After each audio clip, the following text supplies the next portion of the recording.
Bonjour, je suis Lionel Erdo et je vous parle vite fait de contenu des premières notes de conférence où il y a le contrôle LCC, c'est Lionel Card Control, où on perd une carte dans le milieu du jeu et elle est déjà contrôlée en haut avant de l'insérer complètement. Plein d'applications à cette technique. Parler du belly stripper, c'est la carte qui disparaît sous la chemise ou sous le pull. Elle peut transpercer le pull ou carrément transpercer le ventre pour sortir à la bouche. Il y a la version de carte à la bouche. Des cartes à la bouche version adulte ou version enfant où la carte transperce l'estomac de l'enfant, transperce mon estomac et sort à la bouche. Il y a aussi ma routine de disparition sous contrôle. C'est une routine où le spectateur prend une carte, on la met au milieu et avant de l'insérer, le spectateur me tient les poignets et là, il complète d'insérer la carte. La moitié du jeu disparaît, toute une couleur a disparu sauf sa carte.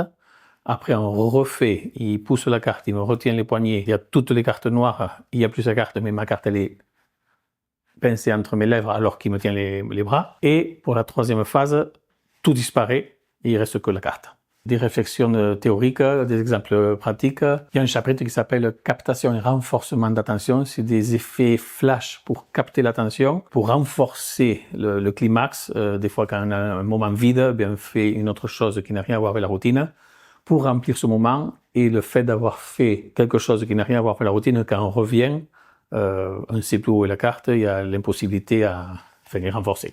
Et il y a un chapitre théorique qui s'appelle captation et renforcement d'attention. C'est des effets flash qui captent l'attention et après ça renforce l'impossibilité finale pour rendre le climax plus puissant. Tout le contenu de ce travail est à retrouver sur Virtuelle Magie, autant en PDF qu'en vidéo.